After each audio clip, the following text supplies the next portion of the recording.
All right, welcome back, everybody. So this is part 5 of Intimations of a New Worldview. This is the first video of part 5, which will probably be 3, maybe even 4 videos.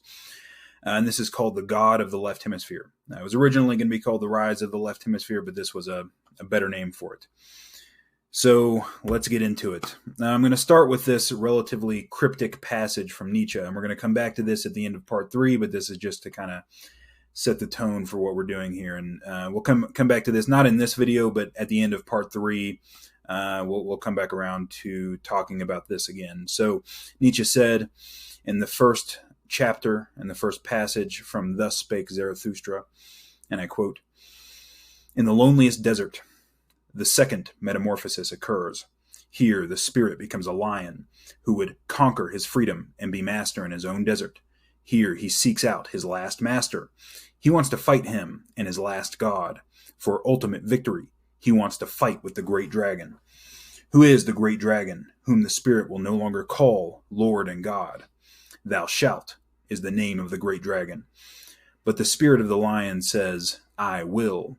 Thou shalt lies in his way, sparkling like gold, an animal covered with scales, and on every scale shines a golden, thou shalt. Values, thousands of years old, shine on these scales. And thus speaks the mightiest of all dragons. All value of all things shines on me. All value has long been created, and I am all created value. Verily, there shall be no more I will. Thus speaks the dragon." End quote. Let's get into it. So, Ian McGilchrist wrote this great book in 2009 called The Master and His Emissary. And in that book, he put forward this very strange idea that we can use the study of the scientific study of hemispheric differences to understand cultural shifts throughout human history. And McGilchrist claimed that the mode of attention, the mode of adaptation that characterizes the left cerebral hemisphere has been becoming more dominant in the Western world for a very long time, and that this has some pathological implications for our culture. And what I'm going to argue in this part of the series, in part 5, is that this has important implications for the way that we understand values and the way we understand morality, especially. That Western religion and Western philosophy have been tilted towards what you might call a left hemisphere understanding of values and morality. We're going to come back to this at the end of part 5. We're not going to get to that in this video or in the next video, but we'll come back to it at the end of part 5. In part 5, I'm going to extend McGilchrist's thesis. So I'm going to connect it to some other scientific literatures, especially the diametric model of autism and psychosis, which will be this video, the cognitive science of religion in the next video, the evolutionary psychology of reason, and some other stuff as well. I'm mostly going to rely on mainstream scientific research, so not McGilchrist's books primarily. I will quote McGilchrist's books occasionally, but for the most part, I'm going to be relying here on primary scientific literature rather than McGilchrist's actual writings. And so, in this first video, I'm going to review hemispheric differences in general. And I'm going to connect the study of hemispheric differences to the diametric model of autism and psychosis, which is what I study as a scientist. And that connection, making that connection is going to be necessary for understanding the rest of part 5. Some of what I'm going to go over in this video is going to be relatively technical. And I try to avoid too technical stuff, but we just have to do it because it's going to be necessary to go over that literature in order to fully demonstrate and provide the evidence for the overlap between hemispheric differences and the autism schizotypy continuum. That is, the purpose of this video really is to demonstrate that overlap. And I'm going to try to do that as best I can here. So for those of you who aren't aware, the brain is split down the middle into two basically separate hemispheres. So they are connected by there are multiple white matter tracts that connect them. But the main one, the biggest connection, is the corpus callosum, very large white matter tract that connects the cerebral hemispheres. And although the hemispheres look basically similar, there are clear physiological and functional differences between them. So the size of different parts of the hemisphere. So if you can see that the right hemisphere, the front part extends out a little extends out a little bit more, and in the left hemisphere, the back of the brain extends out a little bit more. There are differences in the relative amount of types of neurons in each hemisphere, differences in neurotransmitter receptors like dopamine. I'm not going to focus here on anatomy in this. I'm just going to focus on functional differences. So we're going to be reviewing research here about why it is that we evolved two hemispheres, right? What the evolutionary origins of this split brain is. And we'll see that multiple people have converged on the same basic idea about what the evolutionary origin of these differences are. And we're going to look at some of the main functional differences between the hemispheres as well. So there is widespread agreement among the relevant experts, and there's a few dissidents, but not really. I mean, there's widespread agreement about some basic differences between the hemispheres. And I want to point out here that there are some neuroscientists and psychologists who have downplayed or denied the reality of hemispheric differences, the reality that there are important and systematic differences between the hemispheres, but they're wrong. Okay, and I can say that very confidently because in the first place, I've talked to some of these kinds of people. They haven't read any of this stuff. Interestingly enough, they have very strong opinions about this, but they've never read any of it. And they're not scientists who focus on this in their research. And so they say this out of some weird ignorance. And I don't know why that meme got propagated within certain kinds of neuroscientists, but it did. And it's really weird to me that you hear that quite a bit, but whatever. For anybody who has actually read this scientific literature, the reality of important and systematic differences between the hemispheres is as obvious as the sky is blue. It's like there's overwhelming evidence for it. And so the agreements among the relevant experts largely center around how it is that each hemisphere responds to novel or anomalous information. And we'll see how that plays out here in a minute. Jordan Peterson in Maps of Meaning had a discussion of hemispheric differences, and I think it's nice to start with what he said about the evolutionary origins of it, because this is what we find in the scientific literature to this day. So much of what I'm going to write about, much of what I'm going to look at here occurred after he wrote this, but he does a good job of laying out basically what the evolutionary impetus for the differences in the hemispheres is, and I quote, "We know how to act in some places and not in others. The plans we put into action sometimes work and sometimes do not work. The experiential domains we inhabit, our environment, so to speak, are therefore permanently characterized by the fact of the predictable and controllable in paradoxical juxtaposition with the unpredictable and uncontrollable. The universe is composed of order and chaos, at least from the metaphorical perspective. Oddly enough, however, it is to this metaphorical universe that our nervous system appears to have adapted."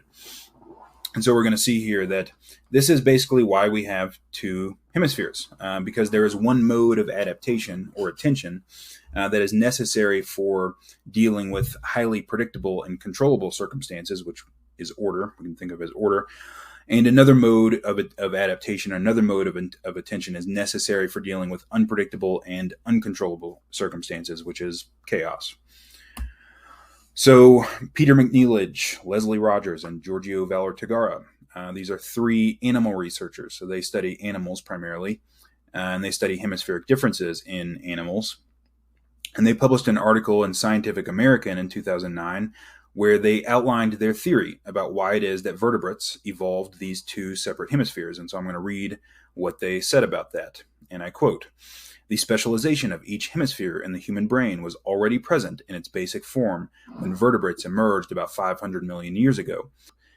Our hypothesis holds that the left hemisphere of the vertebrate brain was originally specialized for the control of well-established patterns of behavior under ordinary and familiar circumstances.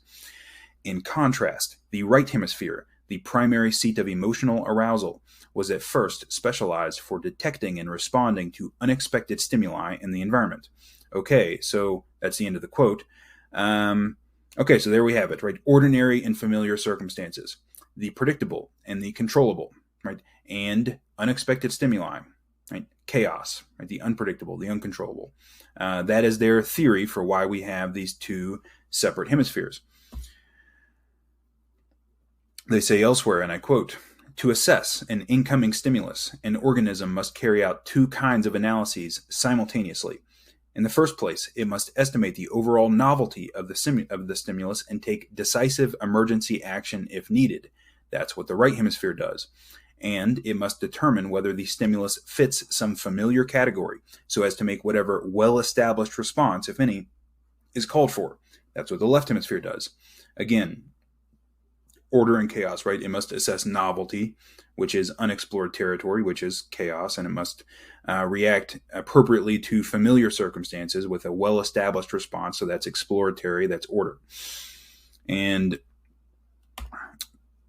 we talked about all of this in part 2 quite a bit, not about hemispheric differences, but about the eternal categories of experience, of which order and chaos are two. So McNeilage and colleagues' theory is not original.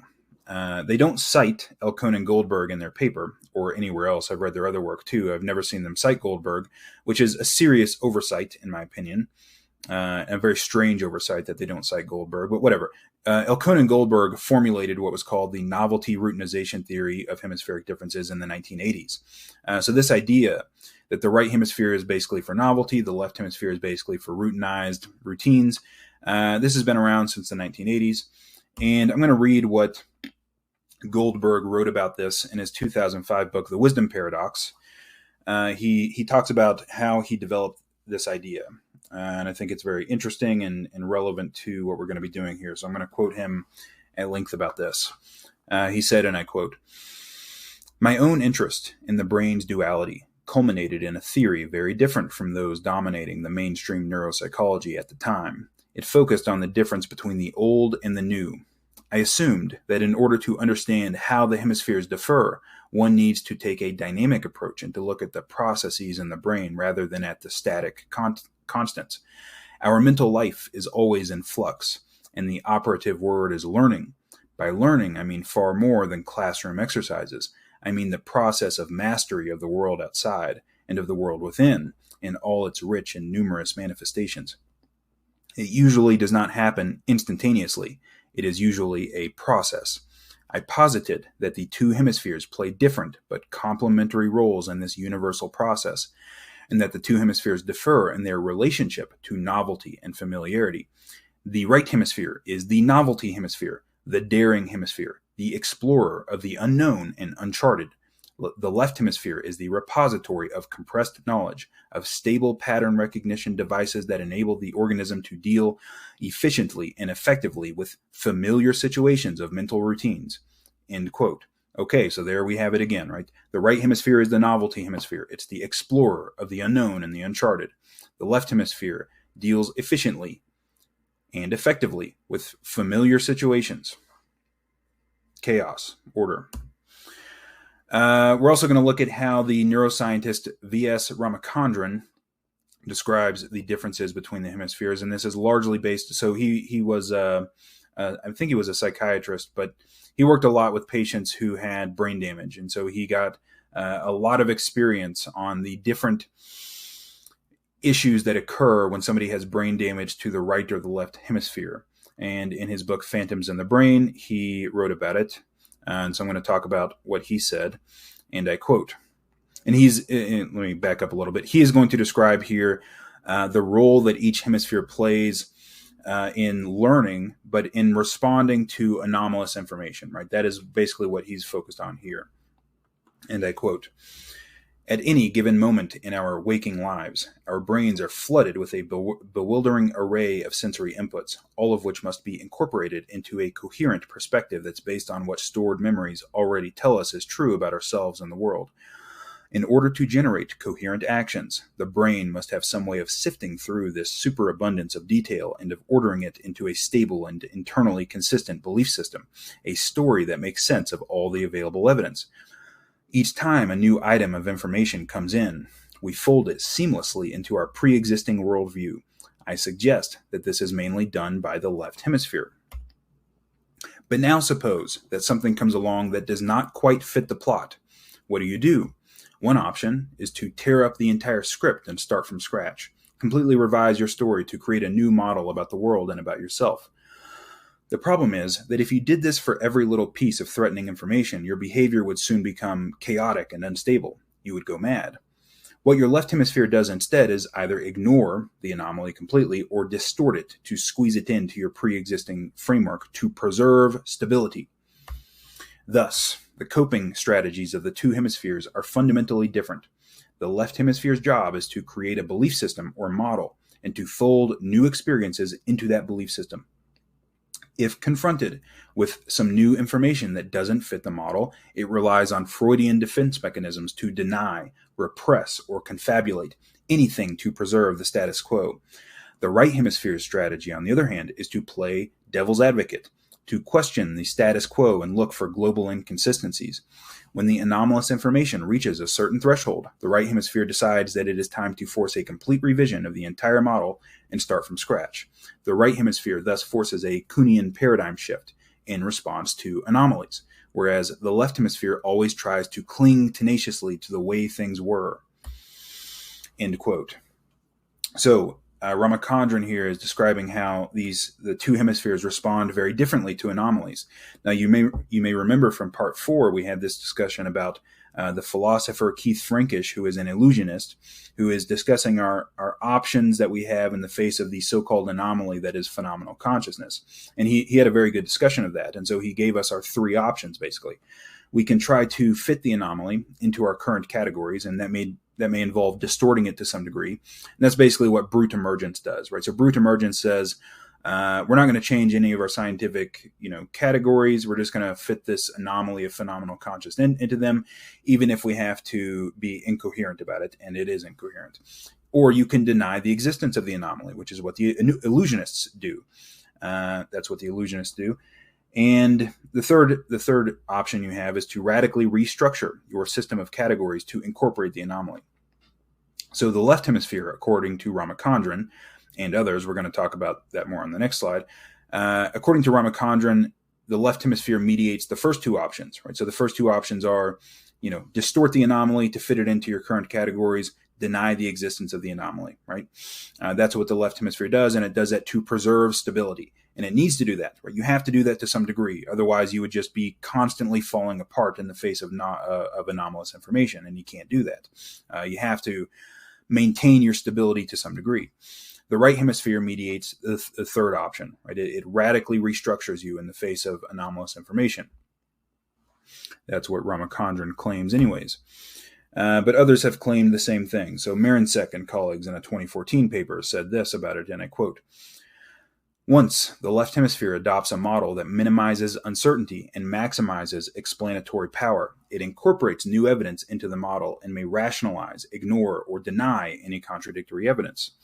Gohl in a 2019 paper said something similar. He was reviewing differences in cognition between the prefrontal cortex of each hemisphere, and he says, and I quote, "The left prefrontal cortex abhors uncertainty and indeterminacy and tries to automatically fill in the gaps by drawing simple, conceptual, logical, and causal inferences from any given information and belief network. The right prefrontal cortex, on the other hand, is involved in consistency and conflict detection and indeterminacy tolerance." And so, we see in these papers that the left hemisphere does not like uncertainty, right? It rejects conflicting evidence. It does this to maintain stability, right? To maintain the status quo. The right hemisphere tolerates indeterminacy better and is on the lookout for conflicting evidence or inconsistency.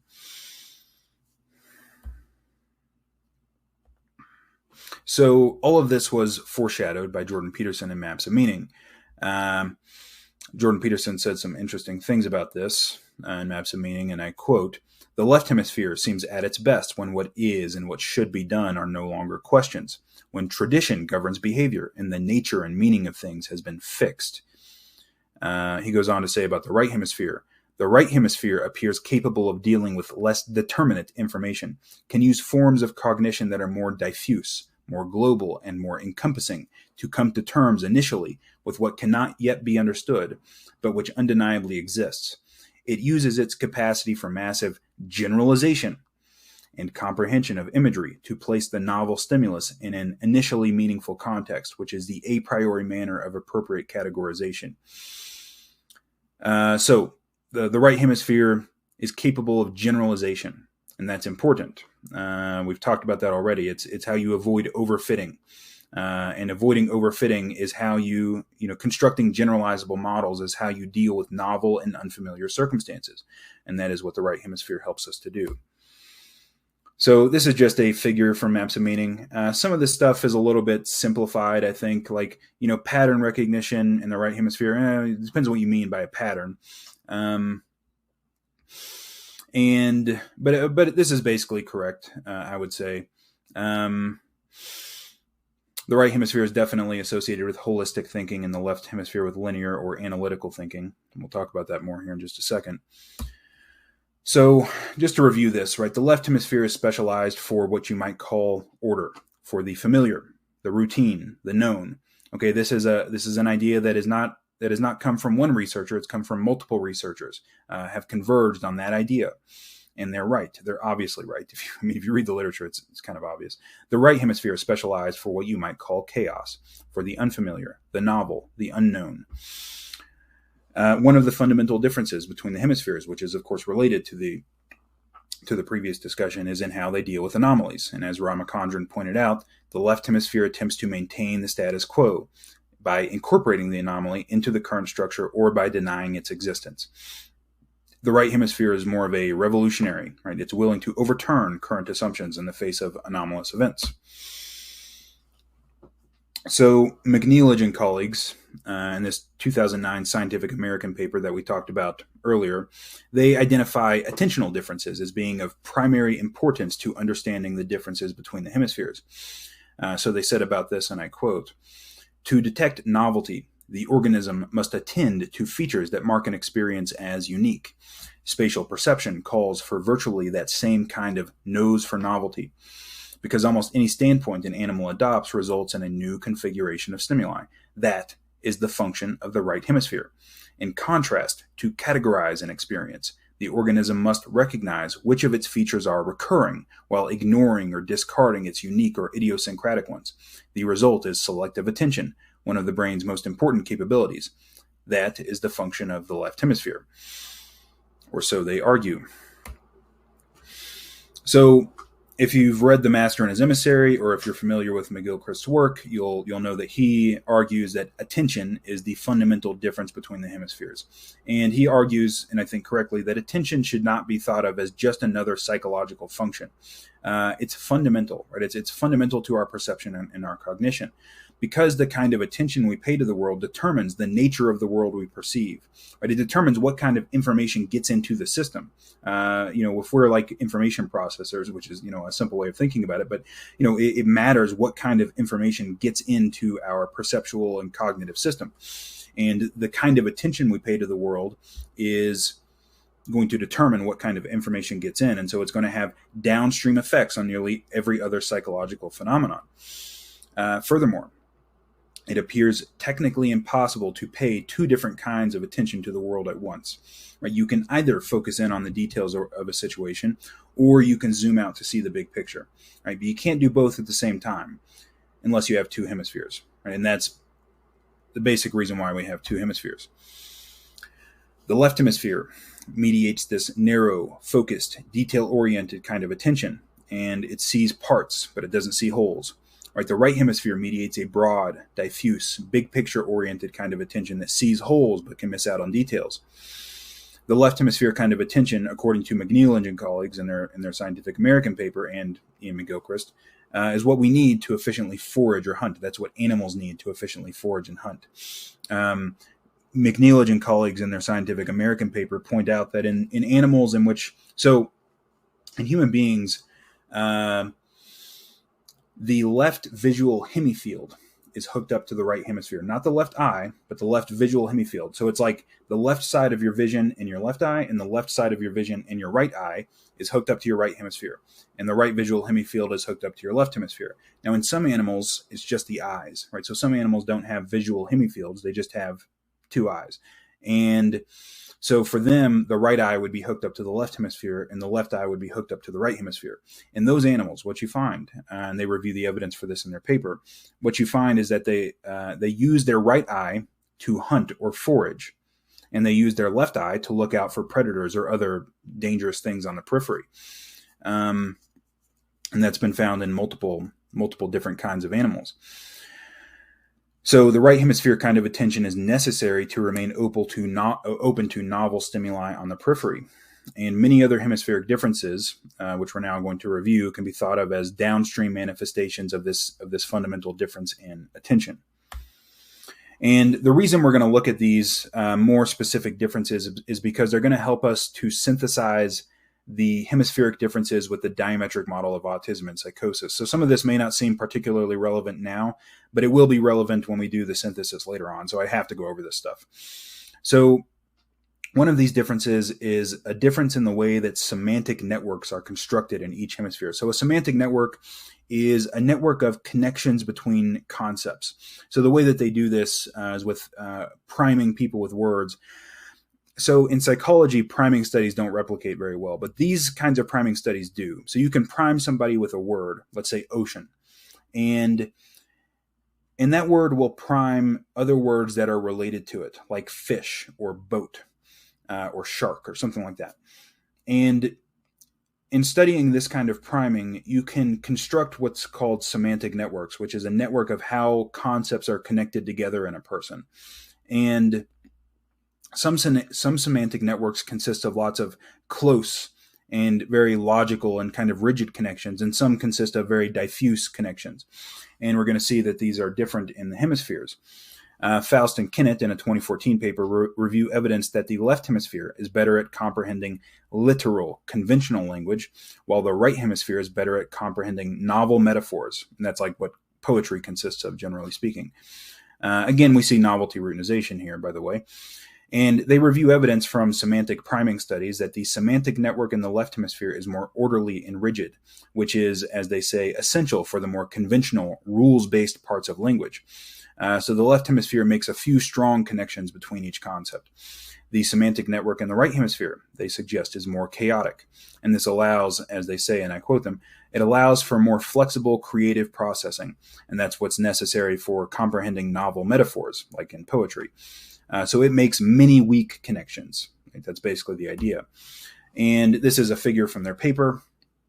The left hemisphere has this rigid, orderly semantic network, while the right hemisphere has a chaotic semantic network where lots of things are connected to everything. And in the left hemisphere, there's only a few strong connections. So we're now going to move on to talk about analysis and insight. So these are two different ways that we can solve problems, basically. Analysis can be thought of as the kind of thought that is required to solve highly structured, rules-based problems. Right? It is explicit and it is sequential. These kinds of problems can be extremely complicated. So you may need to use explicit and sequential processing to solve mathematical equations, or when you're doing computer programming, things like that. Insight is necessary for solving more unstructured problems, and it requires the ability, as we've talked about at length here, to break the way one is currently framing problems. Kunios and Beeman, in a 2014 paper, said this about it, and I quote, "Much of the research on the neural basis of insight has been framed by hemispheric differences, namely, that the right hemisphere contributes relatively more to insight solving than to analytic solving, whereas the left hemisphere contributes more to analytic solving than to insight solving." McRae, in a 2010 paper, makes a more extreme claim about this. He goes so far as to say that the right hemisphere is unambiguously dominant in insight, although he stresses that differences are relative rather than absolute. So why would this be the case? The close conceptual connections that are afforded by the left hemisphere, as we talked about in the semantic networks section, means that it can quickly use deductive logic to work through highly structured, even if highly complex, problem spaces, right? That's analysis. The right hemisphere, on the other hand, is always looking on the lookout for anomaly and inconsistency, and that means it's going to be more involved in the breaking of frame, right, that is necessary for an insight to occur. When Ramachandran talks about the revolutionary role of the right hemisphere, that's what he's talking about. He's talking about the propensity of the right hemisphere to allow frames to be broken, which is the necessary step for an insight to take place. So Ian McGilchrist has a nice summary of this research in The Master and His Emissary, so I'm going to read that here, and I quote. He says, "Using the familiar information processing terminology, the left hemisphere favors analytical, sequential processing, whereas the right hemisphere favors parallel processing of different streams of information simultaneously. This is what I have expressed as the left hemisphere's way of building up a picture slowly but surely, piece by piece, brick by brick. One thing is established as apparently certain. That forms a platform for adding the next little bit of apparent certainty. Pause for a second. That's Descartes, right? So that's like what Descartes attempted to do to build his philosophy, right? Like building up one little certainty on top of another, right? And that's the left hemisphere mode, McGilchrist argues, and I agree. Continuing on, the right hemisphere, meanwhile, tries to take in all the various aspects of what it approaches at once. No part in itself precedes any other. It is more like the way a picture comes into focus. There is an aha moment where the whole suddenly breaks free and comes to life before us, right? And that's the insight. That aha moment is the insight. So the left hemisphere sort of builds things up piece by piece, brick by brick, while the right hemisphere takes things in whole. So moving on to reading and speaking. This is probably the most, like the longest, the difference between the hemispheres that has the longest history of research behind it. The decoding aspect of reading, which is our actual ability to decode the words on the page, not necessarily to comprehend them, but to decode them, is very strongly left lateralized. Speech production is strongly left lateralized. In split brain patients, it's the left hemisphere that can talk. The right hemisphere cannot talk. On the other hand, certain aspects of comprehension, so understanding narrative, implicit meanings, and context are more reliant on the right hemisphere. So, we see this difference where the left hemisphere is more involved in the detail orientation and the fine motor control that is necessary for reading and speaking, while the right hemisphere is more involved in kind of seeing the big picture, which is necessary for understanding narrative, how things fit together in a narrative, and context. So we're now going to talk about embodiment. Aucklenberg and Gunturken, in a 2018 review paper, review evidence from two different sources that there is right hemisphere dominance for the sense of body ownership, or the sense that we are our bodies. In the first place, the first piece of evidence they look at is that disorders of embodiment are nearly always associated with right hemisphere damage rather than left hemisphere damage. And that indicates that the intact left hemisphere, they argue, is less in touch with one's own body. So let's see if I can pronounce these.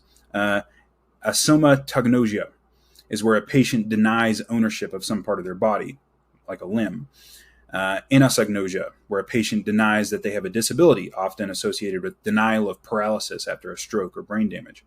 And Cotard syndrome, where patients insist that they are either dead or that their body doesn't actually exist. And all of those are associated with right hemisphere damage and not with left hemisphere damage.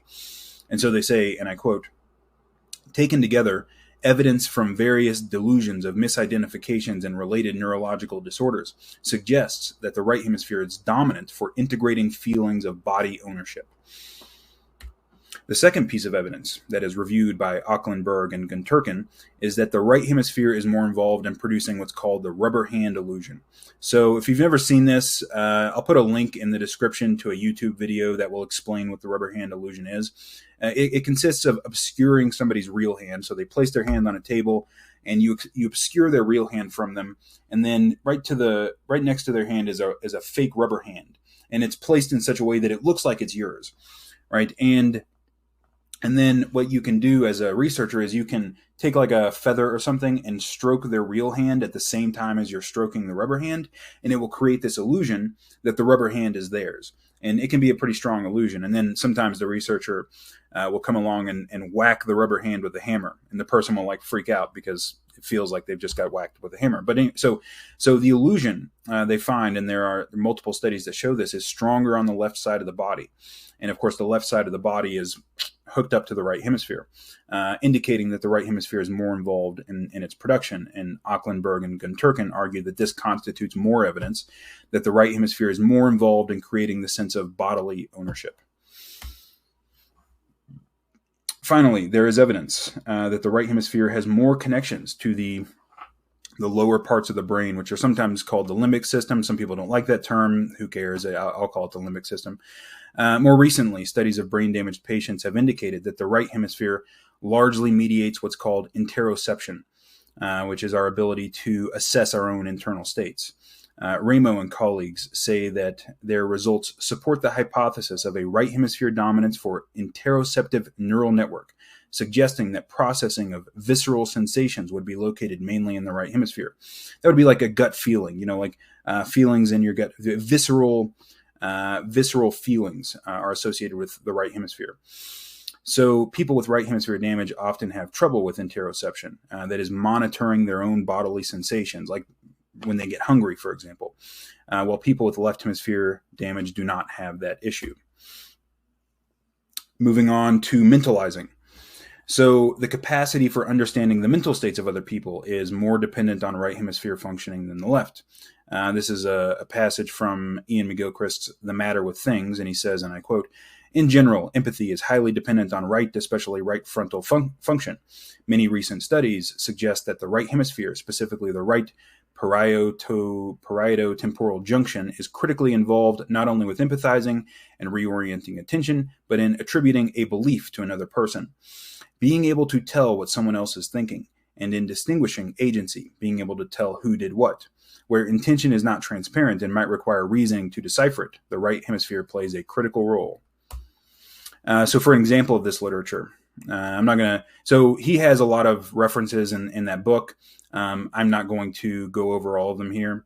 But just as an example, Desity and Lamb in a 2007 paper say this, and I quote, "Accumulating evidence from cognitive neuroscience indicates that the right inferior parietal cortex at the junction with the posterior temporal cortex plays a critical role in various aspects of social cognition, such as theory of mind and empathy. With a quantitative meta-analysis of 70 functional neuroimaging studies, the authors demonstrate that this area is also engaged in lower-level, bottom-up computational processes associated with the sense of agency and reorienting attention to salient stimuli. It is argued that this domain-general computational mechanism is crucial for higher-level social cognitive processing."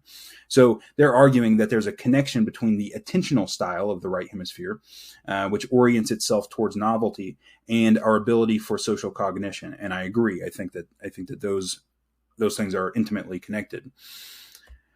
So just as a summary, right? A summary of what we've talked about here. The left hemisphere, more involved in routine situations. It has a narrow, focused attention.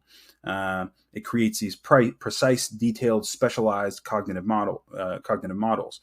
It's more involved in the decoding aspect of reading. And it has rigid semantic networks that afford conventional language use.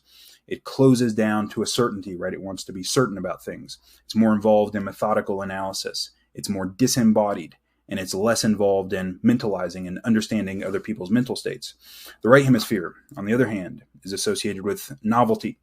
It is more engaged when dealing with novel phenomena. It has a broad, diffuse attention style. It creates less detailed, more broad or general cognitive models. It's more involved in the comprehension aspect of reading. It displays chaotic semantic networks that afford the use of novel metaphors, which is what you find in poetry. It opens up to possibility, right? So it doesn't close down to certainty. It keeps its options open. It is more involved in the phenomenon of sudden insight rather than methodical analysis. It is more connected to the body and to bodily sensations. And it is more involved in mentalizing and understanding the mental states of other people. So those are the basic differences between the hemispheres that I want to bring your attention to here. So we are now going to move on to talk about the diametric model of autism and psychosis, which is what I do my scientific research on. The diametric model states that autism spectrum disorders and psychosis spectrum disorders are cognitive and genetic opposites. Now, you will find, of course, this is not meant to explain every single individual case of autism or psychosis spectrum conditions, because there are diagnostic ambiguities. Diagnostic ambiguities means that sometimes people will be diagnosed with autism, for example, where their etiologies, right, what actually is causing the condition is totally different between two different people. You might call that a misdiagnosis, but you can have the same set of symptoms with a different underlying etiology, and that happens quite a bit. And so there are clearly diagnostic ambiguities. But if you look at the overall research on this stuff, and we're going to review that here, you see all of these different diametrically related characteristics on either side of this autism psychosis continuum, or the autism schizotypy continuum, which provides strong evidence that these are diametrically related to each other. That is, that they are opposites. So this hypothesis has been extended, or at least research on this hypothesis has been extended to show that there is a continuum of individual differences in non-clinical populations characterized by what you might call autistic-like traits on one end of this continuum and positive schizotypy on the other. And I'm going to refer to this as the autism schizotypy continuum here. So what's important to point out and important to make very clear, because there's a lot of confusion about this when I talk about this stuff, the autism schizotypy continuum is not associated with dysfunction. There are high functioning people on either side of this continuum. There are strengths and weaknesses associated with both sides of the continuum. Now, there are clearly low functioning people on either side as well, right? So, you can get severe autism on one side, and you can get people who have like degenerative schizophrenia on the other side. And those are both dysfunctional manifestations, but there are also high functioning people on either side of this continuum as well. Everyone falls somewhere along this continuum, and it's almost certainly going to be normally distributed. So most people are going to fall somewhere near the middle, and you're going to have some people who are nearer to the edges. So identifying the characteristics associated with this continuum is going to be the primary concern that we have in this video. So autism. Autism typically involves deficits in social interaction, impairments in communication, sensory sensitivities, and restricted and repetitive behaviors and interests, right? Those are kind of the main characteristics associated with autism. Social impairments involve a lack of emotional reciprocity, right? Emotional understanding between people, or sharing emotions, difficulty in understanding other people's mental states, and difficulty with nonverbal communication, difficulty with communication through body language or facial expressions. Children with autism are said to have difficulties with symbolic play, which is just pretend play, right? They don't engage in pretend play as much as other children. Communication impairments in autism can involve a delay or a failure of language development, difficulty with conversational behavior, like turn taking in conversations. It's kind of a meme about autism that, like some high functioning autism guys will just talk forever, and they just don't have a conversation. They talk at you rather than with you. And then difficulty, and then not all guys on the spectrum do that, by the way, clearly, but and then difficulty with non-literal speech. So things like irony and metaphor and sarcasm. People with autism tend to have difficulty picking up on this stuff. And then restricted and repetitive behaviors involve this desire for inflexible routines, a preference for sameness, narrow interests. So they tend to have what are called special interests, where they kind of get fixated on a single topic, and then restricted focus on specific activities. So that is autism in a nutshell. Autism is usually apparent very early in life, right, with symptoms becoming noticeable around 2 to 3 years of age, typically.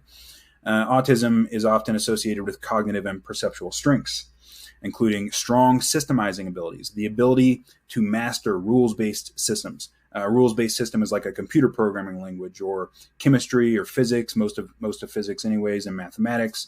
They're very good at dealing with those kinds of systems.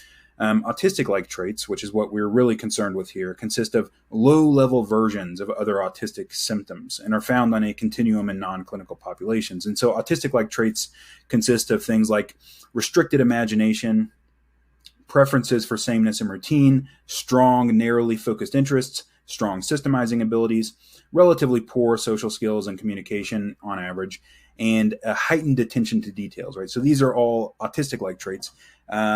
People high on autistic-like traits don't necessarily, like, you wouldn't call them dysfunctional all the time, right? So like sometimes people high on autistic-like traits are geniuses and do amazing things in the sciences especially.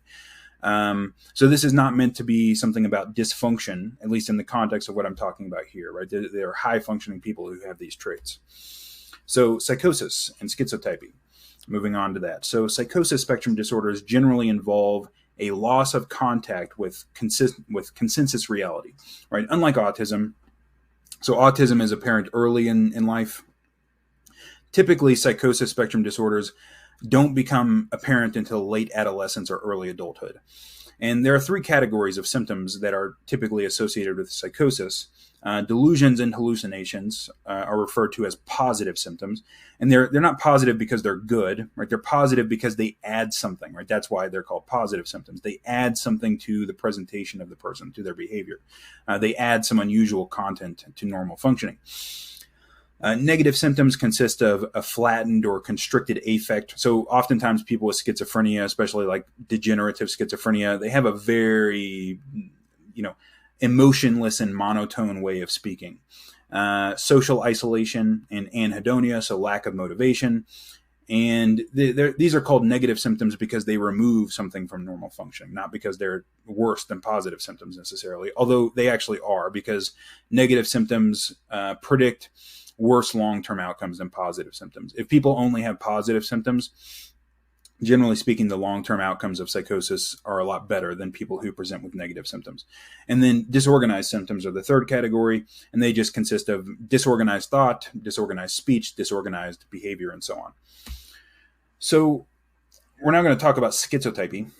And schizotypy is a construct that is it was originally meant to measure levels of these psychosis symptom categories in non-clinical populations. So people who wouldn't qualify for a diagnosis of a psychosis condition. Schizotypy consists of three factors which correspond to the symptoms: positive schizotypy, negative schizotypy, and disorganized schizotypy.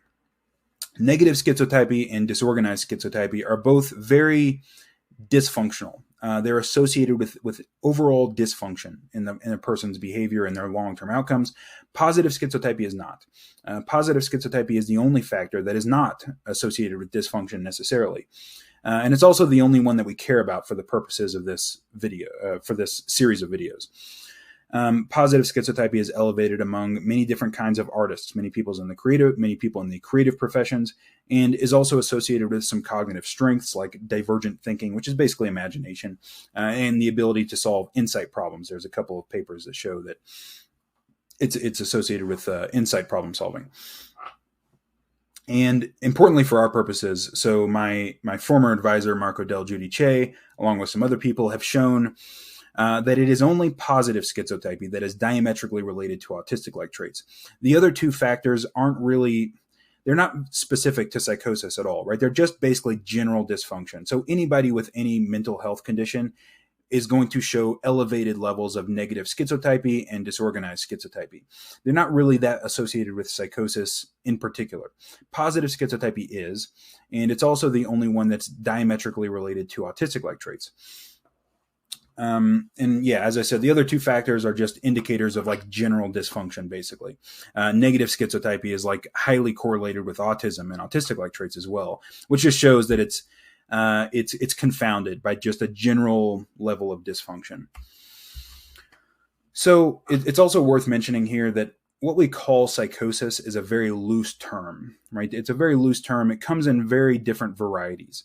And these varieties of psychosis may or may not be really related to each other. It's hard to tell at this point based on the evidence that we have, like how closely related to each other these different subtypes of psychosis actually are. I'm going to discuss two subtypes here.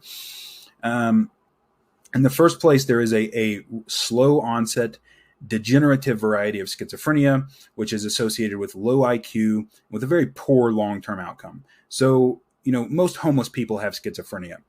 And this is a lot of homeless people anyways, especially homeless men have schizophrenia. This is the kind of schizophrenia that they tend to have, right? This slow onset, degenerative, it degenerates over time, and it's associated with people who have relatively lower IQs, and the long-term outcome is really bad, right? These are the people who would have been institutionalized permanently in the past. And it's also associated with more negative than positive symptoms. And then there is another subtype, which is generally sudden onset, acute, a sudden onset version of psychosis. It's associated with relatively higher IQ and with a better long-term outcome. And this can be diagnosed as schizophrenia. I would also make the case that it also gets diagnosed as schizoaffective disorder or bipolar disorder, just depending on the particularities of the situation, the particularities of the symptoms. In that version of psychosis, you see more positive symptoms, more manic symptoms than negative symptoms. This is the version that I had, obviously. If you watched the first video, this is the version that I had. So the confounding of these subtypes, in my opinion, leads to a lot of confusion about psychosis in general. People often make blanket statements about schizophrenia and psychosis when really they're only talking about one of these subtypes, right? And these subtypes have very different long-term outcomes, very different presentations, They're probably genetically related, but they're definitely different in their underlying causes and definitely in their consequences as well. Okay, so up to this point, we've been looking at autism and psychosis in general, and we're now going to look at it in the context of the diametric model.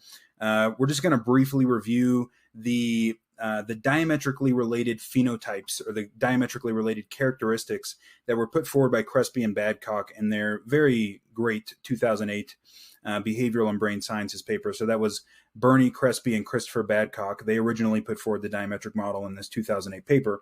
And so what they pointed out, and I'll just go through these relatively briefly, is that on the autism spectrum side of the continuum, what you get are an overexpression of paternally expressed genes. So we're not going to go into genomic imprinting too much here, but there are a subset of genes that you get that are only expressed when you get them from your dad, right? So only your dad's version of the gene gets expressed. Those kinds of genes tend to promote autism and autistic-like traits. You see overgrowth in autism, especially in infants. You see hypo-mentalizing, reduced mentalizing, reduced attributions of mental states to other people, reduced imagination. You see hypersystemizing. They argued for relative right hemisphere dysfunction and also increased cancer rates, which has to do with the growth, the overgrowth that you find.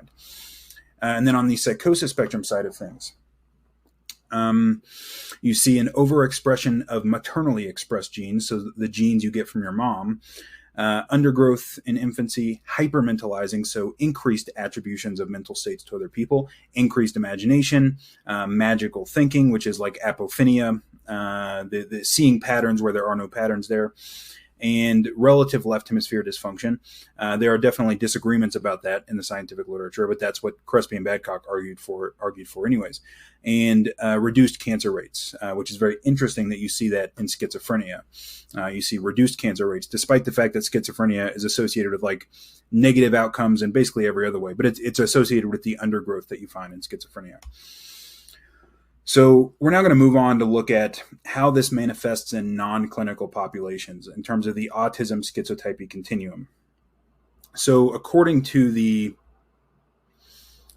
diametric model, autistic-like traits and positive schizotypy represent opposite sides of a continuum of individual differences. And this, I've said this before, but I'm going to say it again. This continuum is not associated with dysfunction, right? There are high and low functioning people on either side of the continuum. We all fall somewhere along this continuum.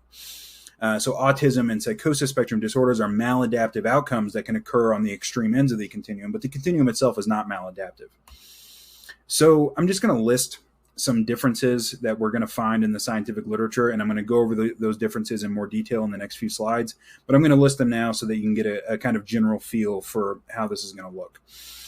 So you see on the autism side a preference for routine versus a preference for novelty on the positive schizotypy side. You see narrow, detailed attention on the autism side versus a broad, diffuse kind of attention on the schizotypy side. You see orderly, rigid semantic networks on the autism side and diffuse and chaotic semantic networks on the schizotypy side, a preference for certainty versus a tolerance of uncertainty, systemizing on the autism side versus the ability to solve insight problems on the positive schizotypy side, hyperlexia versus dyslexia, and mechanistic versus mentalistic thinking. So preference for novelty versus preference for routine. So just some of the evidence for this. Marco Del Giudice and his colleagues extracted an autism schizotypy continuum from some data. We're not going to go into detail about how they did that, but this autism schizotypy variable was correlated with the big five traits of openness and extroversion, which make up the higher order factor of plasticity. And the conclusion of that is that the schizotypy side of the continuum was associated with a general tendency towards exploration. And it was also correlated with sensation seeking, which is also associated with exploration and novelty seeking. And then autistic-like traits have been repeatedly associated with a preference for routine, a preference for sameness, and an aversion to change and novelty. So there are attentional differences as well. So people with autism, people high on autistic-like traits, have been said to have tunnel vision, a narrow, focused attention style that results in greater efficiency in noticing small details and ignoring distractors. But this also results in an inability to see the bigger picture. It's often said that they miss the forest for the trees, and it's also associated with a reduced ability to switch one's attention to other things when necessary. Positive schizotypy has been associated with basically the opposite of that, more diffused attention, which is more associated or more open to stimuli on the periphery. And this means people high in positive schizotypy are more easily distracted, but they're also better able to switch their attention when necessary. So, semantic networks. So autism and autistic-like traits are associated with this propensity to take things very literally. And sometimes an inability to comprehend novel metaphors. Now that's going to be really associated with like general intelligence as well, but that is something associated with autism and autistic-like traits. Faust and Kennett, in their 2014 paper, showed that people with high-functioning autism have an orderly, rigid semantic network. We talked about this when we talked about the hemispheric differences, and that affords the ability to understand conventional language, but it's not very good at understanding novel metaphors. On the other hand, positive schizotypy is elevated among professional poets, which is a skill that largely consists of making use of novel metaphors. And many studies have found that positive schizotypy is associated with having a diffuse activation of semantic concepts, which is associated with having a diffuse or chaotic semantic network. So we see orderly, rigid semantic networks on the autism side, chaotic and diffuse semantic networks on the positive schizotypy side. There's a preference for certainty on the autism side versus a tolerance of uncertainty on the positive schizotypy side. People with autism spectrum conditions have scored higher on measures of preference for predictability and closed-mindedness. Positive schizotypy has been associated with openness to experience in a strange way. We're not going to go into details about that study, but it's associated with openness to experience anyways. And that openness to experience it's not necessarily an unerring good thing, right? It also means that they are more susceptible to pseudo-profound bullshit, right? You can be so open to things that your brain falls out, basically. Autism is associated, so moving on to systemizing versus insight problem solving. Autism is very well associated with the propensity to master rules-based systems like mathematics, much of physics, much of chemistry, computer programming languages, and so on. A rules-based system is, by definition, a highly structured problem space, right? It may be extremely complicated, but it is very structured. And so insight it's not as necessary, right? When you're dealing with highly structured problem spaces, right? It's more of this methodical analysis type of thinking. Positive schizotypy, on the other hand, is associated with a better ability to solve insight-based problems. There's a couple of papers that have shown this, which will be in the references. And this very likely is what mediates the association of positive schizotypy with creative professions. So you see elevated rates of positive schizotypy among poets, novelists, things like that, because those professions involve dealing with highly unstructured problem spaces. There's also a difference in hyperlexia and dyslexia. So hyperlexia is a condition where very young children learn to read spontaneously by the age of 3. But even though they often learn to read, they often have reading comprehension deficits that last into adulthood. 80% of people with hyperlexia are also diagnosed with an autism spectrum condition. Dyslexia, on the other hand, involves deficits in the decoding aspect of reading. So it's kind of the opposite of hyperlexia, and dyslexia has been correlated with positive schizotypy. There's also a difference in mentalizing, in the attribution of mental states to other people. Autism, as we've discussed, is associated with reduced attributions of mental states and of agency to other humans. Positive schizotypy has been associated with increased attributions of mind and agency to non-humans, to the dead, to trees, to robots, to God, and to dogs. So we have hyper-mechanistic thinking on the autism side, where they think of everything in terms of mechanism in a highly mechanistic way, and we have hyper-mentalistic thinking associated with positive schizotypy. You'll know where I'm going with this, of course. So there is evidence that the left hemisphere can support so Ian McGilchrist has argued that the left hemisphere can only support a mechanistic view of the world, while the right hemisphere has an affinity for whatever is living. uncoincidentally. Embodiment. So there are differences in embodiment as well. Crespi and Dinsdale in a 2019 paper argue that autism and psychosis spectrum disorders can be considered diametric disorders of embodiment. And they review evidence in that paper that people with autism, people high in autistic-like traits, are less susceptible to the rubber hand illusion, which we talked about earlier when we talked about hemispheric differences. And people on the psychosis spectrum, or people high in positive schizotypy, are more susceptible to that illusion. And this indicates, they argue, that there is a difference in embodiment along this autism schizotypy continuum. And that is the same as the difference that we find between the left and the right hemisphere. So putting it all together, you'll see what I've been doing here. So very obviously, the differences I've outlined here have a lot of overlap. In fact, basically perfect overlap with the hemispheric differences that I reviewed earlier. I am not the first person to notice this overlap, right? Crespi and Badcock noticed it in their 2008 paper. Faust and Kennett in their 2014 paper point out the overlap in the semantic networks that we find along the diametric model and between the hemispheres. So this is just a table putting all of this together, right? So going over all of the similarities that we find between the left hemisphere mode of functioning and people who are high in autistic-like traits, and the right hemisphere mode of functioning and people who are high in positive schizotypy. And the references for all of these are in the description. So the left hemisphere is associated with routine, and so are autistic-like traits, right? I'm not going to go through all of this. It's on the screen if you want to look at it.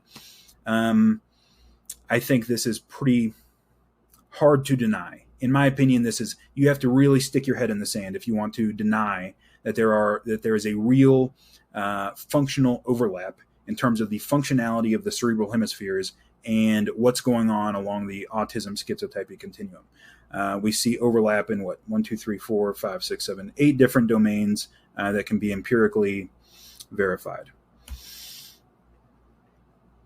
So I want to be clear about something. I want to be clear about what I'm not claiming here, because I know what people are going to think. People are going to think that I'm going to be claiming that people with autism have like an overactive left hemisphere, and that people with high positive schizotypy have like an overactive right hemisphere. And that is definitely not what I'm claiming. It is extremely unlikely that that's what's going on here. Like, if you put somebody under an fMRI machine, you are not going to find that people with autism have more active left hemisphere. At least I wouldn't predict that. And people have tried to do things like that, and they never find anything. Rather, what I suspect is going on. So in the first place, I'm totally agnostic about the physiological instantiation of this functional overlap, right? I don't know what the physiology is of it, and I don't really care that much. But what I suspect is that it's an entire brain difference.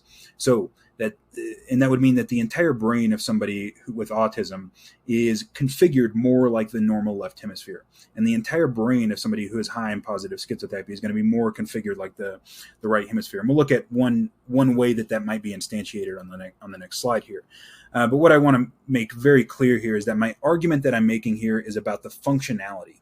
It is not about physiology. So my argument does not depend on the physiological basis of this overlap. I'm making the case that there is a functional overlap between the cerebral hemispheres, the differences between the cerebral hemispheres, and the differences that you find along the autism schizotypy continuum.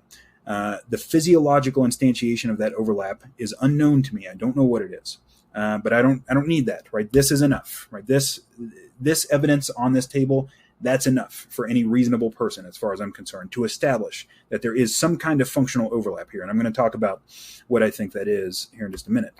Now, there is one interesting potential physiological instantiation of this, so explanation of this. So Miedelman and colleagues in a 2017 paper, they found that people with autism had increased gray matter volume and reduced white matter volume compared to healthy controls, while people with schizophrenia had the opposite. They had increased white matter volume and reduced gray matter. McGilchrist reviews a couple of papers. I'm not going to go over those papers in detail. You can find them in his book, but he reviews a couple of papers in The Master and His Emissary that this same difference characterizes the cerebral hemisphere. So he says about this, and I quote, that the ratio of gray to white matter also differs between the hemispheres. The finding that there is more white matter in the right hemisphere, facilitating transfer across regions, also reflects its attention to the global picture, where the left hemisphere prioritizes local communication, transfer of information within regions.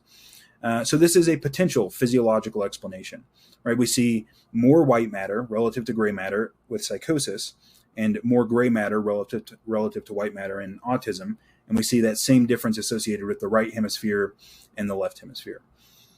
A potential physiological explanation of the functional overlap. So, from a cognitive scientific perspective, right, what could explain this overlap between the hemispheric differences and the autism schizotypy continuum?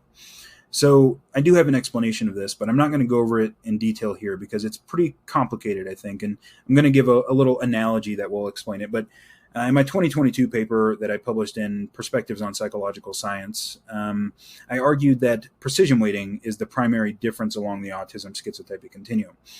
And we're not going to go over that in any amount of detail here, but John Vervaeke, Mark Miller, and I also argued in another paper last year that precision weighting is the same thing as relevance realization, right?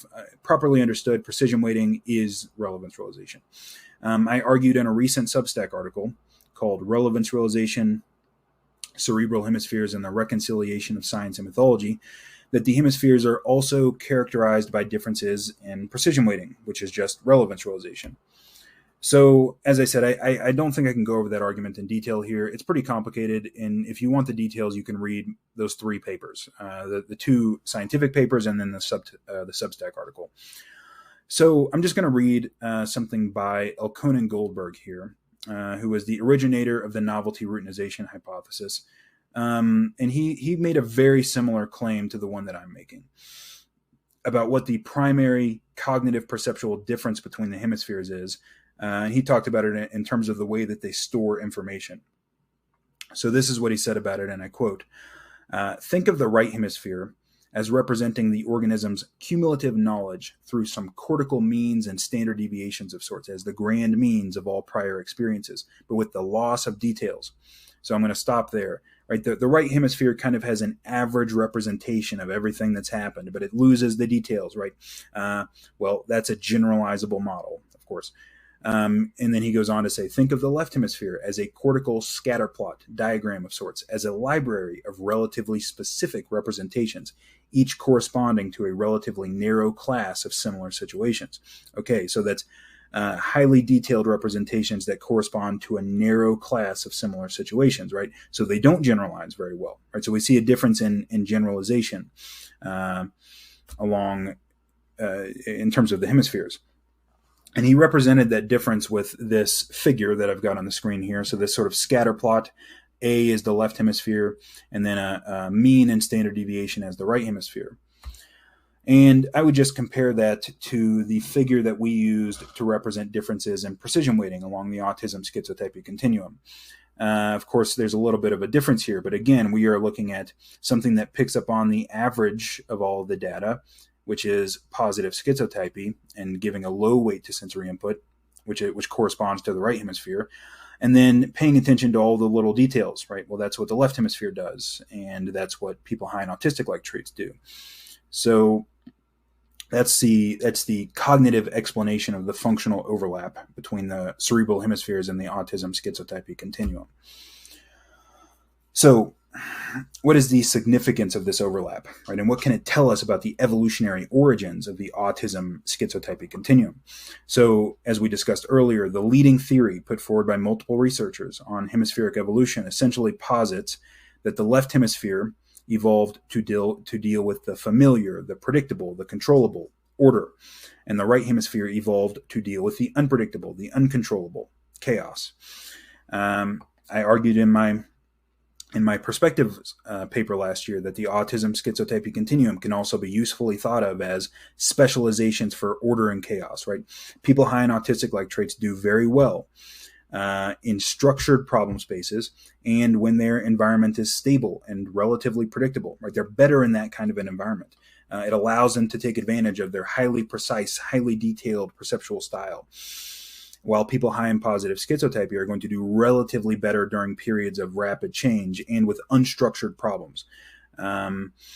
And so that's chaos.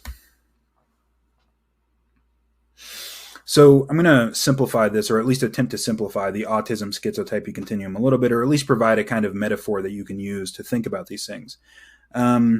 People on the autistic side of this continuum they're like engineers, right? So that's obviously not literally true in every situation or in every circumstance, but they have an engineering mindset, right? They are precise. They're drawn to structure and order. And on the schizotypy side, on the positive schizotypy side of the continuum, they're like poets. Poets are more apt to make these loose, fluid connections. They're often kind of a little bit insane, and so this is kind of the different mindset that you see, right? The engineering mindset on the autistic side, and the sort of poetic mindset on the schizotypal side. We're going to look at how this manifests here, and I'm really only concerned with relatively high functioning people on either side of this continuum at the moment. I'm not really concerned with dysfunction on either side. So Baron Cohen, in a 2008 paper, describes the autistic-like mindset as hypersystemizing, and I quote him here. The hypersystemizing theory of autism spectrum conditions proposes that people with these conditions have an unusually strong drive to systemize. This can explain their preference for systems that change in highly lawful or predictable ways, why they become disabled when faced with systems characterized by less lawful change. And it also explains their need for sameness, or their resistance to change, right? End quote. And so people with that engineering mindset, right? People high in autistic-like traits, they're very good at understanding lawful, precise patterns. And that's kind of like the pattern that I have on the right side of the screen here. So of course this isn't that complicated, but I'm simplifying. There's lots of ups and downs in this pattern, but it's precise, right? There's no noise in it. And so if they fit their model very precisely to this, they're going to pick up properly on the pattern because there is no noise in it, right? It's structured. It's highly structured. And that's the kind of stuff that people high in autistic-like traits are good at dealing with. So in a talk from Jordan Peterson, which you can find in this Akira the Dawn video called Utopia, I'll put the link in the description, he has a discussion of what he calls the poetic or the prophetic mind. And I would argue that this corresponds to people who are high functioning and who are on the positive schizotypy end of the continuum. So this is what he said about it, and I quote: "The poet, the true poet, like a prophet, is someone who has intimations of the future. And that's because the poetic mind, the philosophic or prophetic mind, is a pattern detector. And there are people who can detect the underlying melody of a nation. Melody is in a song. They can detect the underlying song of a nation. And they can see how it's going to develop across the centuries. You see that in Nietzsche. Nietzsche prophesied what was going to happen in the 20th century in terms of the rise of communism. He prophesied that the specter of communism would kill millions of people. And he did that well before communism came to power in the 20th century. And so there are people who can pick up on these long-term noisy patterns, right? And that's why the poetic mind is associated with the prophetic mind as well. Historical patterns are extremely noisy. And so smart people on that side of the continuum tend to pick up on them. And we'll see this with William Blake and John Milton as well in the next video in the series. Or maybe in the third video. Historical patterns, right? They're noisy, and so they require you to ignore many details. And that's why the poetic mind is also associated with the prophetic mind. So just to recap here, the engineering mind, the autistic mind picks up on these precise, lawful, but complex patterns. The poetic or the prophetic mind, right, associated with positive schizotypy, picks up on noisy patterns, right, patterns where there's lots of noise involved. And I would argue that this is the same as the difference that characterizes the left and the right cerebral hemisphere. So just to review everything we talked about in this video, the functional difference between the hemispheres, the adaptive difference, is that the left is specialized for order, right? The predictable, the known, the routine, while the right is specialized for chaos. The primary difference between the hemispheres, I have argued, Ian McGilchrist has argued, others have argued, is in how they pay attention to the world, right? This narrow, detail-oriented style on the left, and a broad, open, diffuse style of attention on the right hemisphere. those same differences also characterize the autism schizotypy continuum. The autistic type, the engineer, right, is specialized for order, and they have a highly precise perceptual system that is best suited for picking up on lawful or orderly patterns. The schizotype, you can think of as the poet, is specialized for chaos, and they have an imprecise perceptual system that is best suited for picking up on noisy or chaotic patterns. So that's all that I wanted to talk about in this video. In the next video, we're going to look at some of the implications of this and look at how this is manifested in historical patterns across time. In the next video, we're going to look at how this manifests in different modes of religion. In the shamanic kind of religion, which is associated with schizotypy, and in the priestly, what you might call the priestly kind of religion, which is associated with autistic-like traits in the left hemisphere. So that'll be the second video in part 5. I hope to see you there. Goodbye.